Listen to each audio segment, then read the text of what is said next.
با نام خدای توانا. سلام دوستان عزیز، من حکیمی هستم از فرانسه. خوش آمدید به برنامه نوبتی ما. خدا کنه در هر گوشه دنیا باشید. پیش از همه صحت و سلامت و دور تشویش های روزگار.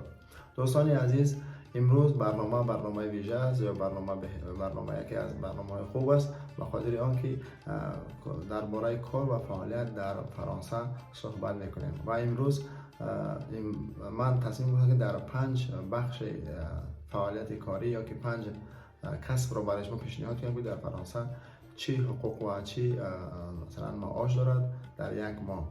و خدا کند که دوستان عزیز این برنامه پیشنهاد شما قرار بگیرد و تا آخر برنامه رو حتما بیننده باشید و آنهایی که سوال دارن برای کار شاید پاسخ خود را بگیرند. و ما شروع میکنیم به برنامه رفتیم.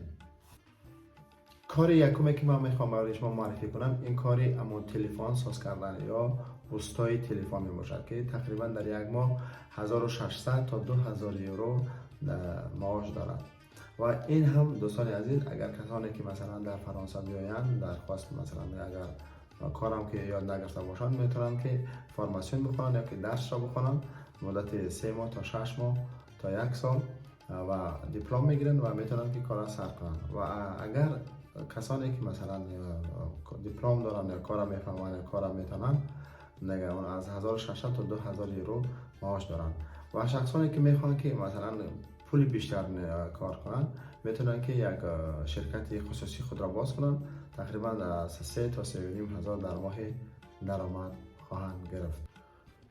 میخوام که چیزی برای شما معرفی کنم. شماره 2 این هست سنتخنیک یا پلمبیه.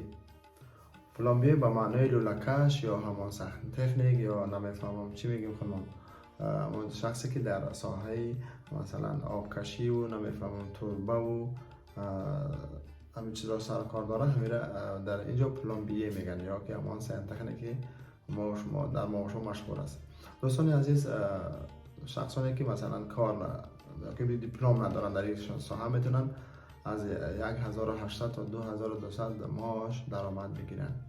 و کسانی که دیپلم دارن و کسانی که میخوان مثلا خواندگی در این کار یا که مثلا کار میفهمن تجربه کاری دارن بیشتر میگیرن، یعنی از 2200 به بالا میگیرن.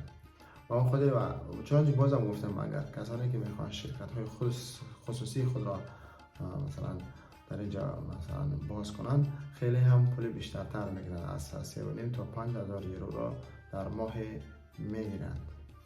شما رئیس دوستان عزیز، میخوام درباره ساختمانچی یا کسانی که در ساختمان در باتیمان اینجا میگن سر کار دارن معرفی کنم. این هم آدم هایی که مثلا رزنربوچی هستند یا که کارهای مثلا همه کارا میکنن یا استان هستند، تقریبا در روزش از 80 تا 100 یورو را معاش میگیرن.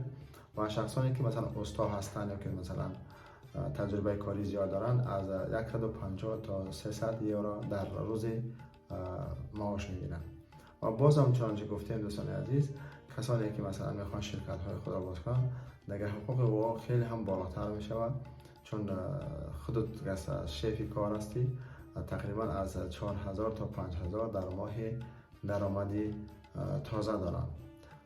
شماره 4 دوستان عزیز، میخوام درباره دکتر و خواهر همشیره شفقت گپ بزنم. در اینجا دوستان عزیز، خواهر همشیره شفقت معاش کاریش از 3000 یورو سر میشه تا 4500 یورو را. و دکتر باشد که مثلا دکتری چی میگن کسبی باشد از 6000 تا 7500 یورو را در بر میگیره، وابسته به هر ساحه میشه دوستان عزیز. و در اینجا خیلی در این کارها مشکل تر است، چون خیلی امتحان ها و چیزها رو باید بیاموزی و بگذری. و اون خاطر نکی میشه که مثلا شخصی که از خود باوری داره، انشالله باوری دارم که تجربه های ما خیلی هم با فرهنگ هستن، با سواد هستن و با سلیقه هستن، میتونن که بیان در اینجا کار خود را ادامه میدهند. و کار پنجم یا شماره 5 میخوام درباره فوتبالیست ها گپ بزنم که از ساحه‌ای که خودم هم دوستش دارم، ساحه ورزش است، ساحه بخصوص فوتبال.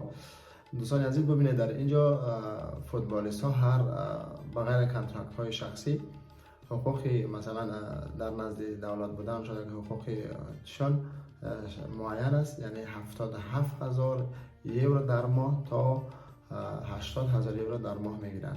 آنهایی که ستاره نیستن، مثلا فوتبالیست های عادی هستند، حقوقشان یا که مزد کاریشان از 77,000 یورو سر میشن تا 80 تا 100,000 یورو در ماه. و اون خود دوستان عزیز، اینجا خیلی بغیر از کانترکت ها، مثلا کانترکت ها شخصی نوشته می شود و در فرانسه از همه مهم کانترکت است که در یک سال بین تو و مثلا کاردار یا که شف یا که صاحب کارخانه بسته می شود. و در فرانسه چند نمود روش مثلا چی است؟ قرارداد است که قراردادهای دائمی، قراردادهای موقتی و قراردادهایی که مثلا از دو طرف باید به یک نقطه بیه که مثلا هر وقت خاصی کار رو بس میکنه، هر وقت خاصی که مثلا کار میگی. خلاص دیگه چندین قراردادها وجود دارد. و انا گفتنم من دوستان عزیز، در فرانسه در هفتهش 35 تا 39 ساعتی کاری است. بعضی شرکت ها تا 40 ساعت تا 42 ساعت وابسته به خود هر یک کارخانه دارد.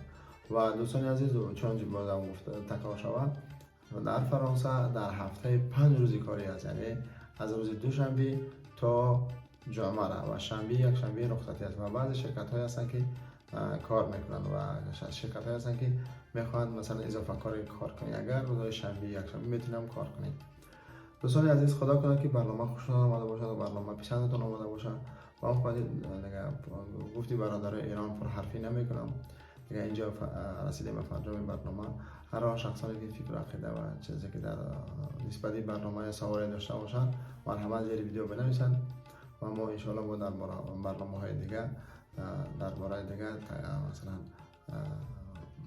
کسب ها ان شاء الله معلومات خواهیم داد. شما را بخیر پاک و مرام میسپارم تا برنامه بعدی. خداوند یار و مددگار همه ما و شما باشد. بدرود.